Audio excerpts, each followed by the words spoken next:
নমস্কার। কম্পিটিটিভ পাঠশালায় সকলকে স্বাগত জানাই। আপকামিং যে এক্সামগুলি আছে PSC clerkship, rail, SSC GD, WBP, KP, PSC miscellaneous, এই এক্সামগুলির সিলেবাস ওয়াইজ ক্লাস আমরা নিয়ে আসছি এবং এই ক্লাসগুলি অ্যাভেলেবেল থাকবে আমাদের হোয়াটসঅ্যাপ গ্রুপে। আগামী যে নার্সিং এন্ট্রান্স, এএনএম, জিএনএমের যে এন্ট্রান্স হবে তারও ক্লাস সিলেবাস ওয়াইজ আমরা আমাদের হোয়াটসঅ্যাপ গ্রুপে নিয়ে আসছি। এই এক্সামগুলির প্রত্যেকটি এক্সামের সিলেবাস ওয়াইজ ক্লাস আমাদের হোয়াটসঅ্যাপ গ্রুপে অ্যাভেলেবেল থাকবে।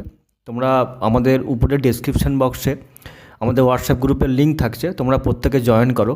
Math, English, GI, GK, science, GK এবং তার সাথে প্রাইমারি টেটের EVS, Bengali, child pedagogy, economics কম্বাইন্ডের প্রত্যেকটি সাবজেক্টের চ্যাপ্টার ওয়াইজ ক্লাস আমরা আমাদের হোয়াটসঅ্যাপ গ্রুপে নিয়ে আসছি। আগামী এক্সামগুলির জন্য তোমাদের খুবই হেল্পফুল হবে। প্রত্যেকে উপরে ডেসক্রিপশন বক্সে হোয়াটসঅ্যাপ গ্রুপের লিঙ্ক দেওয়া থাকছে, লিঙ্কটি ক্লিক করে অবশ্যই জয়েন করো। এবং কম্পিটিটিভ পাঠশালার এই প্রচেষ্টা আশা করি তোমাদের অনেক উপকারে আসবে। সকলে খুব ভালো থেকো, ধন্যবাদ। উপরে ডেসক্রিপশন বক্সে হোয়াটসঅ্যাপ গ্রুপের লিঙ্ক থাকছে, লিঙ্কটি ক্লিক করে তোমরা আমাদের হোয়াটসঅ্যাপ গ্রুপে জয়েন হও। Thank you.